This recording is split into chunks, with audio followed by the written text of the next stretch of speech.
Offers a block. The blitz comes from the other side. Jaquel Jackson. And now again, Jaquel Jackson. You're listening to Bleav in Colts with co-hosts Lawrence Owen and Jaquel Jackson, bringing you the latest and greatest about the shoe. Brady, middle, intercepted by Jaquel Jackson. Play fake, Bryant, intercepted, picked off at the 5, touchdown Jaquel Jackson.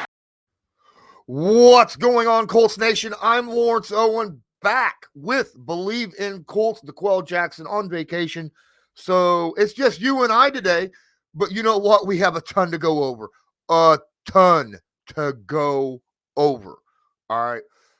First off, the Colts Christmas Day. What is there more to say? All right.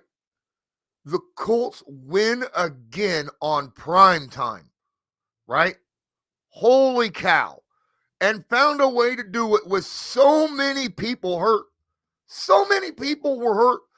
They started off their starting interior offensive lineman out for the game. Mark Glowinski, and Quentin Nelson and Ryan Kelly, all three done. Then Eric Fisher goes out with a knee injury. Guess who comes in? Julian Davenport. Then, I think it was Chris Reed, went out with another injury, an ankle, I think. What? Are you kidding me? Oh, that's not good. Jonathan Taylor did end up having just over 100 yards on the day against this horrible Cardinals run D.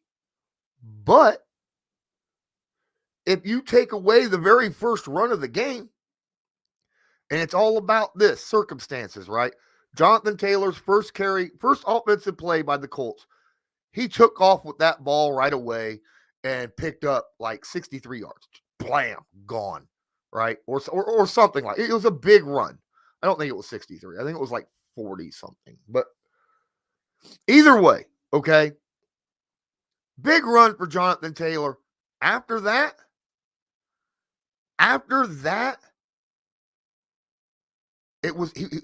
the Cardinals was able to stop Jonathan Taylor. Not necessarily stop him. They were able to get penetration beyond the line of scrimmage and get to Jonathan Taylor before he even got to the line of scrimmage. Jonathan Taylor used everything he had just to get to the line of scrimmage and more. All right, because he only averaged 3.5 yards a carry the rest of the game. Because our offensive line was so beat up. But Lawrence, if that's the case, how in the world did the Colts end up beating, a 10-win plus Arizona Cardinals team? This is Carson Wentz, my guy. Carson Wentz put the team on his back, went 18 of 28, 225 yards, 2 touchdowns, no turnovers. Absolutely gorgeous. Absolutely beautiful. Wow. And some of those passes were dimes, right? He had a nice little pass to Mo Alley Cox on a little drag route. Mo caught it. The linebacker wasn't able to bring him down. And he took off for some yards. Late in the game, the throw to Des Patman in the back of the end zone was a beauty. A couple throws of T.Y. Hilton in this game. Absolute gorgeous. Who doesn't like a little extra money? Well, if you're into gambling, BetOnline remains your number one spot for all your basketball, football, baseball, NHL, boxing, UFC, even your Vegas casino games. Don't wait to take advantage of all the amazing offers available for this season and the next. Head to the new updated desktop or mobile website to sign up today and receive your 50% welcome bonus on your first deposit. Just use our promo code BLEAV50, that's BLEAV50, to receive your bonus. Bet online, where the game starts. Now, I want to talk to you now, since the Colts now have won. What, they've been on a roll, right? I mean, they've won a few now in a row with them just out there beating everybody. They've won 3 straight. They beat the Texans 31-0. They beat the Patriots 27-17, and now they just beat the Cardinals 22-16. This is the same Indianapolis Colts team that started the year 0-3. Percentage-wise, only one team since 2002, I think it was, has made it to the playoffs after starting 0-3. The Colts technically had a 2.6% chance of making the playoffs. And then they've been on a tear. Let's talk about that, all right? After they start 0-3 and they drop to the Seahawks, the Rams, the Titans, then they go out, they go to Miami and just hand them a loss, 27-17. Then they go to the Ravens, lose in overtime. Remember that. That's a big deal. Then they host the Texans, beat them 31-3. They go to Niners in a nasty game and just destroy them, 30-18. Then they lose in overtime again to the Titans by a field goal. Then they host the Jets, blow them clean out the water, right? Then they hosted the Jaguars, defeated them. They went to Buffalo, blew them out of the water. Then they hosted the Super Bowl champions, Tom Brady and the Tampa Bay Buccaneers. And they tied the game up with 3 minutes left.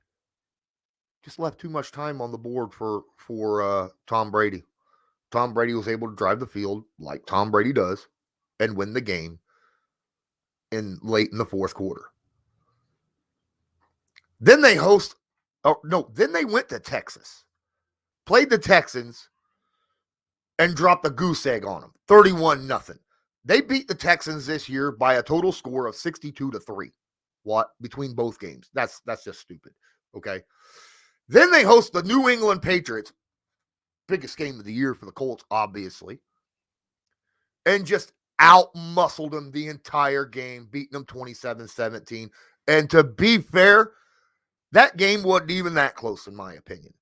Then they go to the Arizona Cardinals, as I said, and they had everybody hurt. I already talked about what was going on the offensive line. Well, guess what? They didn't have Zach Pascal either. Jack Doyle goes out in the game, and that's a monster loss.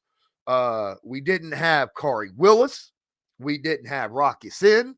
We didn't have Darius Leonard. Sendejo was out with a concussion.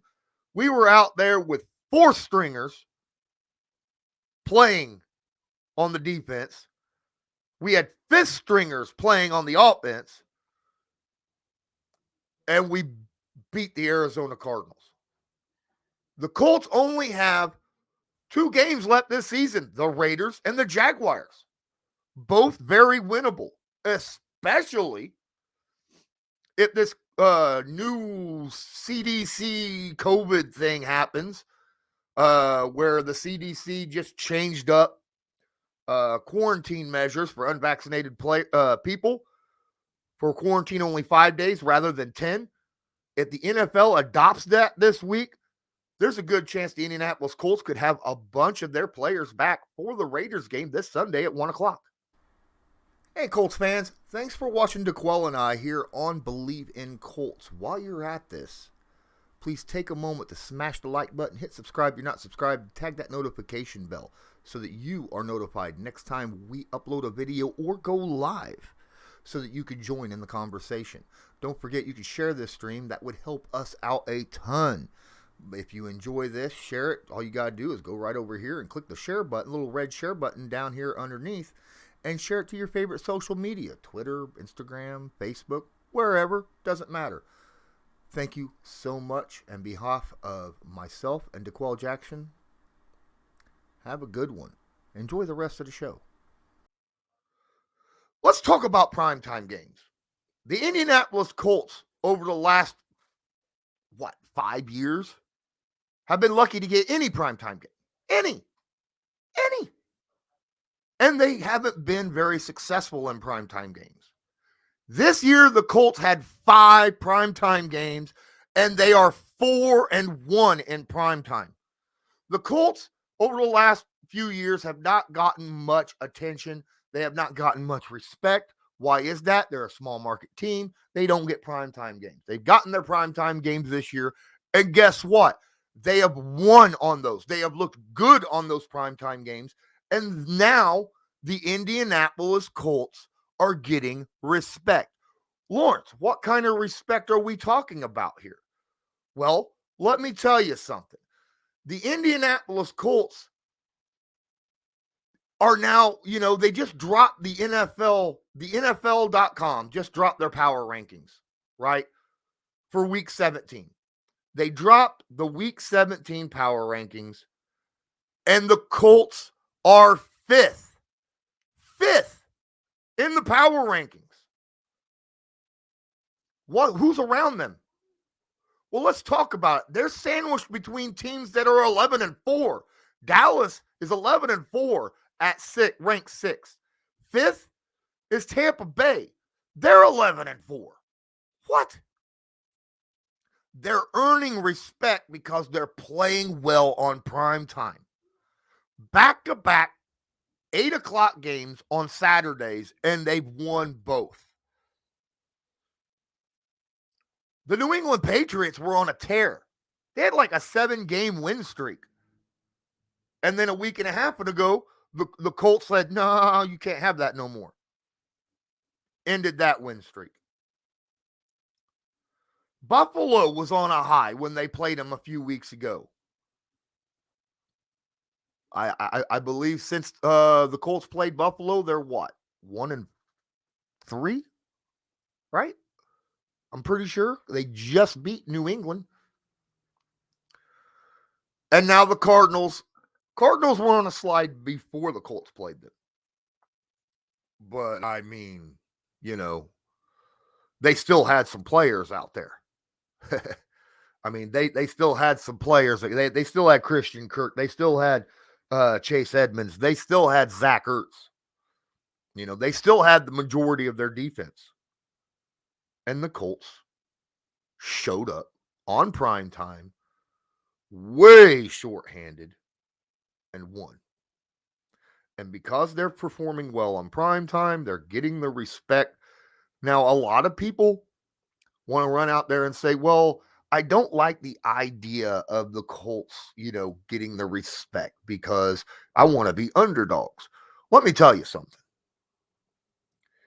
The only people that are saying that were fans. Fans think that, You look at it and go, well, they're not getting,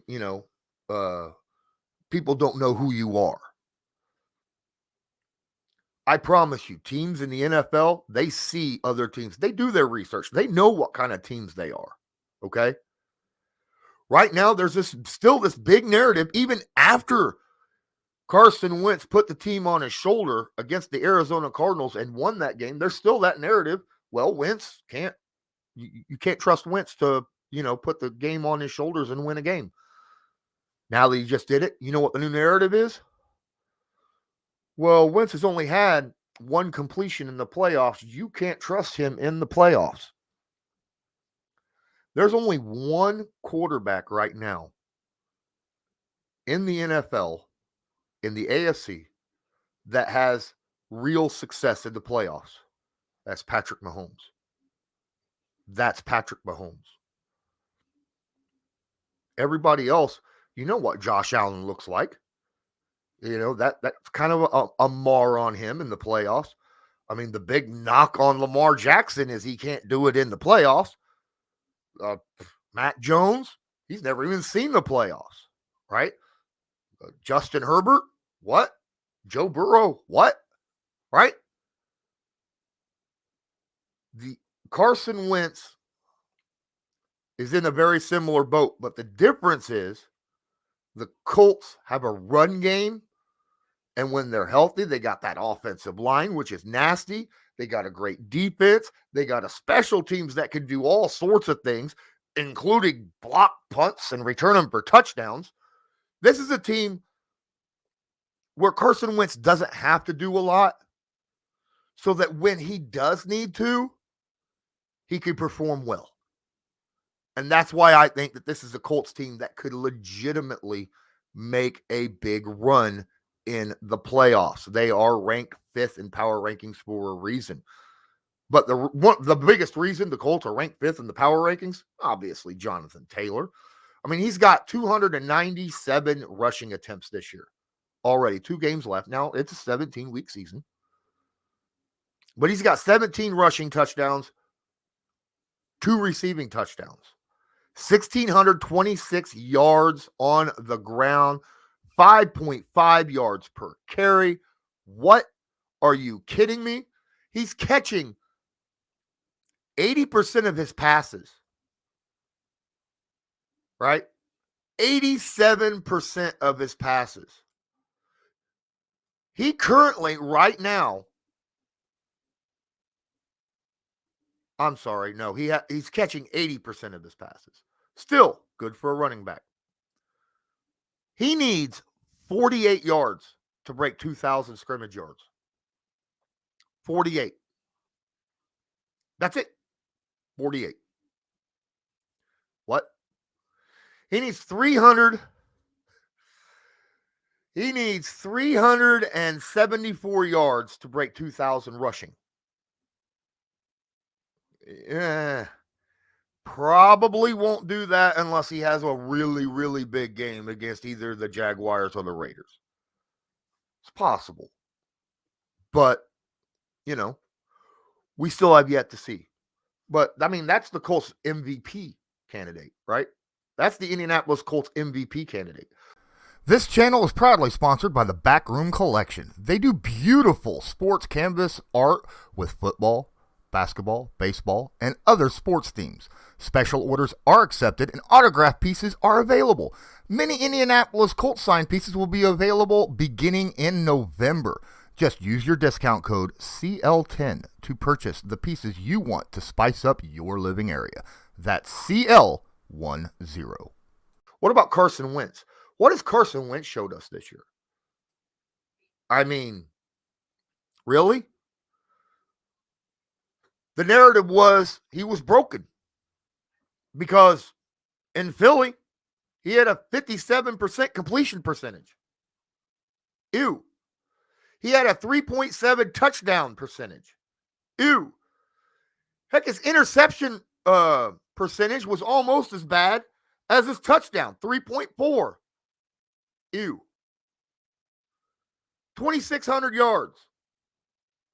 Sacked 50 times in like 12 games.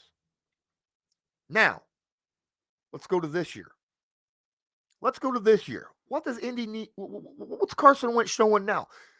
Almost a 63% completion percentage, over 3,200 yards. 25 touchdowns, 6 interceptions. That's a 5.4% touchdown percentage as opposed to a 1.3 interception ratio. What? He has the 6th best QBR in the NFL, and he's only been sacked 25 times. 25 times. Holy crap. That's pretty impressive, ladies and gentlemen. That's pretty impressive. Anytime you have a sack percentage of 5.2, that's like 1 in every 20 dropbacks. Wow. That's pretty darn impressive. Now, can he take that into the playoffs? Yeah, we have yet to see if that could happen or not. I get it. But it very legitimately could. Especially if the Colts stay healthy and continue to play the way they've been playing. Really excited about the game coming up because of the protocols that we already talked about, stuff like that. But, right now, the Colts are on a roll. Okay? They are on a roll since starting 0-3. Since starting 0-3, they're 9-3. I mean, what more can you ask for? They have been rolling. We have a little bit of worrisome, will some of these guys come back from the COVID situation? What about the injuries, right? Jack Doyle went out the last game.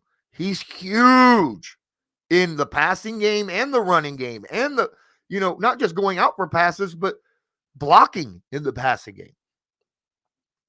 Eric Fisher. We need Eric Fisher out there at left tackle. I don't care. All right. A lot of you want to talk about Eric Fisher. There's a huge drop off between him and the next guy. All right. Huge drop off. What about, other guy? Paris Campbell.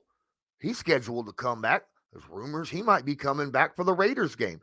That would be a huge bonus for this Indianapolis Colts to have that kind of a deep threat. And if he could come back, that would be absolutely fan-freaking-tastic. Fantastic. But that's just a bonus because the Colts have played without him since, I think, week 5, week 6, something like that. But still, every little bit helps. What about, Kari Willis, right? Andrew Sendejo, he had that concussion. He might be back sooner than later. You'll need him against Josh Jacobs because he's a baller, right? We got guys that need to come back to get ready for the playoffs. I get it. The Colts have yet to even clinch a playoff spot. If they win this weekend, they're in. If they don't, there's still a chance they could be in with some losses. Because all they need is one win, and they're guaranteed in over the next 2 weeks. They have like an 86% chance to make the playoffs right now. Right now. I get it, though. 1-0 mentality. Keep walking in, playing their butts off. And today, and I'll tell you what about this locker room? What about this locker room and the leadership that this locker room is showing? To start off 0-3 and have a chance to make into the playoffs, and not only just make the playoffs, but be one of the scariest teams, if not the scariest team, walking in. Because no one wants to play the Indianapolis Colts. No one wants to play a team who has track speed and can burn you in a dome. And yet at the same time, out in the weather and the elements, they could dominate you. Just out physical you. There's not a place on earth the Indianapolis Colts can't walk into and play their brand of football. And that's why this team is so dangerous right now. So dangerous. Guys, I want to thank everybody that have spent the last 22, 23 minutes sitting here with me. I appreciate each and every one of you. Please don't forget, if you're watching this on YouTube, go check this out. After you hit the like and subscribe, go check us out on our podcast, wherever you listen to podcasts. And if you listen to this on the podcast, wherever it is, whether it's Stitcher or Spotify or iTunes or whatever, make sure you download, go check out other ones, and then go to the YouTube, check that out as well. And until next time, I'm Lawrence Owen on behalf of DeQuell Jackson. This was Bleav in Colts, brought to you by Bet Online. And as usual, go Colts.